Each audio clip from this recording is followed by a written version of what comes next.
بسم اللہ الرحمن الرحیم نحمدہ ونصلی ونسلم علی رسولہ الکریم۔ ہاں بھائی چلو بچوں، یہ سنت والے اعمال جو ہیں اس کا سن لو کچھ تھوڑا سا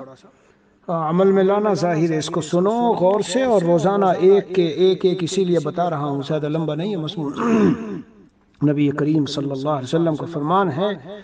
قال النبی صلی اللہ علیہ وسلم من قال حين يأوي إلى فراشي استغفر الله الذي لا إله إلا هو الحي القيوم وأتوب إليه،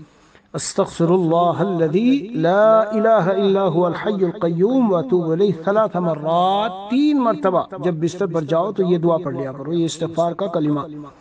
مبارک کلمہ جیسے جیسے وارد ہوا، جس طرح جو کلمہ جس طرح نبی پاک صلی اللہ علیہ وسلم نے فرمایا اسی طرح پڑھنا چاہیے جہاں جو وارد ہوا ہو۔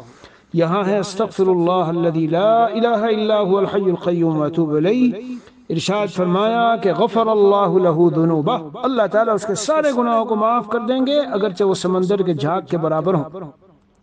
وَإِن كَانَتْ مِثْلَ زَبَدِ الْبَحْرِ وَإِن كَانَتْ عَدَدَ وَرَقِ الشَّجَرِ وَإِن كَانَتْ عَدَدَ رَمْلِ الْعَالِجِ وَإِن كَانَتْ عَدَدَ أَيَّامِ الدُّنْيَا، ہاں اگرچہ وہ سمندر کے جھاگ کے برابر ہوں، اگرچہ درختوں کے پتوں کے برابر ہوں، اگرچہ تہبتیں جمے ہوئے ریت کے ذرات کے برابر ہوں، اگرچہ دنیا کے دنوں کی تعداد کے برابر ہوں۔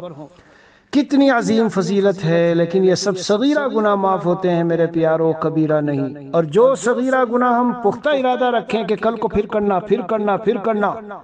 تو اصرار علی الصغیرہ یہ بھی کبیرہ بن جاتا ہے، اس لیے ذہن میں رکھنا چاہیے، مگر پابندی سے پڑھو اس کو۔ اللہ ہمیں عمل کی توفیق دے۔ صلی اللہ علیہ نبی الکریم وعلی آلہ واصحابہ اجمعین والحمد للہ رب العالمین۔